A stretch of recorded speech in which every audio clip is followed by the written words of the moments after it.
Bismillahirrahmanirrahim. Assalamualaikum warahmatullahi wabarakatuh.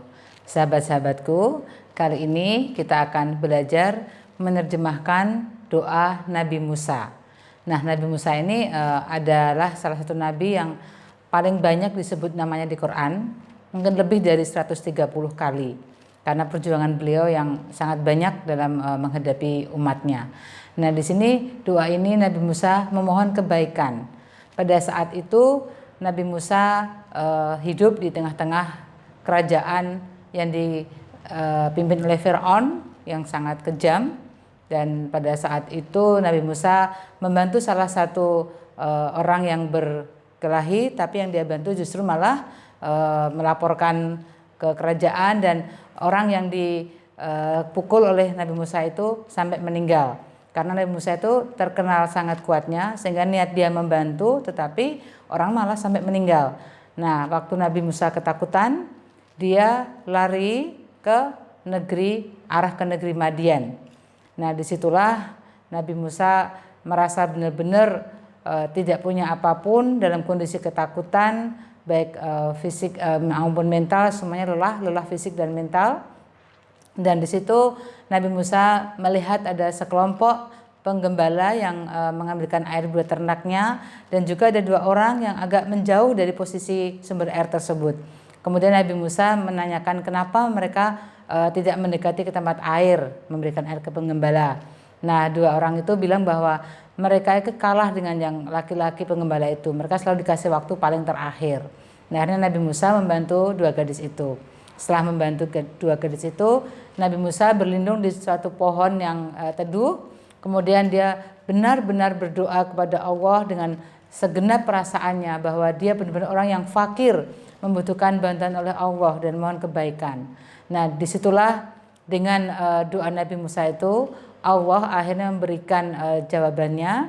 Akhirnya beliau itu yang tadinya nggak punya rumah, nggak punya pekerjaan, tidak ada orang melindungi dia, akhirnya dia mendapat pekerjaan, dipanggil oleh orang tuanya kedua gadis, diberi pekerjaan, akhirnya dinikahkan dengan anaknya, dan lebih dari itu akhirnya Nabi Musa diangkat sebagai Rasul.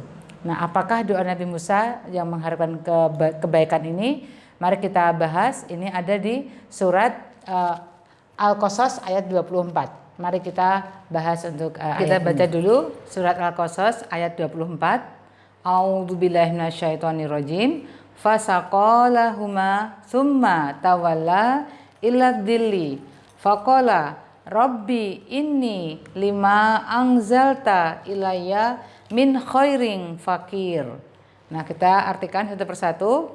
Fasaqo, fa ini udah bermakna artinya maka, sako ini sin, kof sama ya. Kita lihat di kamus. Sako artinya memberi minum atau mengairi. Ini bentuk madi, mudhari'nya yaski. Maka di sini maka dia memberi minum, dia siapa? Dia itu Musa. Lahuma, la ini bagi, huma ini objek buat dua orang. Dua orang perempuan dan laki-laki sama ya, pakai huma. Nah, kebetulan di sini ini objeknya dua orang perempuan yang dia mengembala kambing itu. Maka Musa memberi minum, maksudnya bagi ternaknya si dua wanita itu, karena wanita itu membawa ternak, akan memberi minum si ternak-ternak itu. Summa huruf bermakna artinya kemudian. Tawalla. Nah, tawalla ini kita lihat, ini taknya ini kita hilangkan, di sisipan ada wawu, ada lam, ada ya. Kita lihat di kamus waliya. Waliya artinya itu dekat atau menguasai. Nah, sedangkan tawalla ini pola dari fa'ala, tafa'ala. Di sini waliya, tawalla. Tawaliya jadi tawalla. Nah, artinya kalau sudah dengan pola tafa'ala jadi tawalla, yang tadinya dekat atau menguasai menjadi artinya berpaling atau kembali. Nah, di sini dia kembali. Siapa yang kembali? Maksudnya Musa tadi setelah memberikan minum ternak dua gadis tadi, dia kembali kemana? ila huruf bermakna artinya ke dili. Dili ini artinya tempat yang teduh. Alif lam kita hilangkan ciri kata benda, maka ketemunya dola. Dola ini mendung atau teduh. Sedangkan dilla atau dili artinya tempat teduh. Nah, sehingga di sini fasaqalahuma tsumma tawalla ila dhilli. Maka Musa memberi minum siapa? Ternak dari kedua wanita itu. Kemudian dia kembali ke tempat yang teduh. Nah, faqala, fa huruf bermakna artinya kemudian, qala ini berkata. Nah, qala nanti berkata kepada Allah, dia itu mengadu, memohon, maka jadi artinya ia berdoa. Maka Musa berdoa, Rabbi, ya Tuhanku, ini huruf bermakna ini sesungguhnya aku, lima, li ini bagi, ma itu apa yang, terhadap apa yang, angzalta, kita hilangkan dulu alif, juga ta ini ciri madi untuk engkau, tinggal nazala. Nah, nazala artinya apa?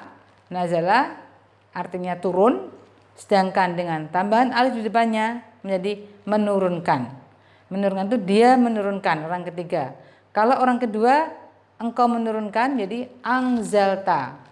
Nah, di sini engkau turunkan ilaya, ila kepada, ya atau yi itu aku, ilaya kepadaku. Min huruf bermakna artinya dari khairin. Nah, khairin ini dari khoro. Ini adalah huruf ilat ya, ada ya-nya. Maka kita cari di kamus apakah khoyaro, apa khowaro atau khoro. Ternyata di kamus adanya khoro. Khoro artinya menjadi baik, yakhiru bentuk mudhari'nya. Kemudian bentuk masdar atau kata bendanya khairon, kebaikan, khairun lebih baik. Min khairin dari suatu kebaikan. Khairin, khairon sama aja kebaikan. Fakir, fakirnya artinya sangat memerlukan. Nah, asalnya dari fa, kof sama ro. Fakoro, akar katanya nih fakoro berarti menggali, sedangkan fakir sangat memerlukan.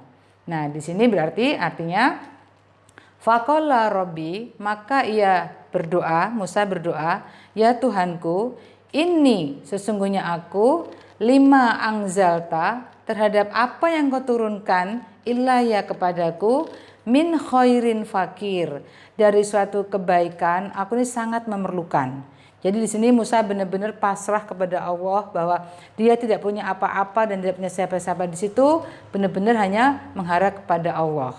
Nah, ini adalah doa Nabi Musa. Jadi kalau kita mau menghafalkan doanya dimulai dari sini saja ya, Rabbi. Ini kan cerita sebelumnya. Sebelumnya seperti apa kondisi Nabi Musa. Nah, baru dia berdoanya mulai di sini. Rabbi ini lima angzalta ilayya min khairin fakir. Ya Tuhanku, sesungguhnya aku terhadap apa yang engkau turunkan kepadaku, aku ini sangat membutuhkan kebaikan.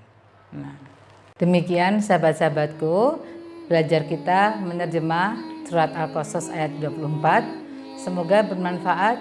Assalamualaikum warahmatullahi wabarakatuh.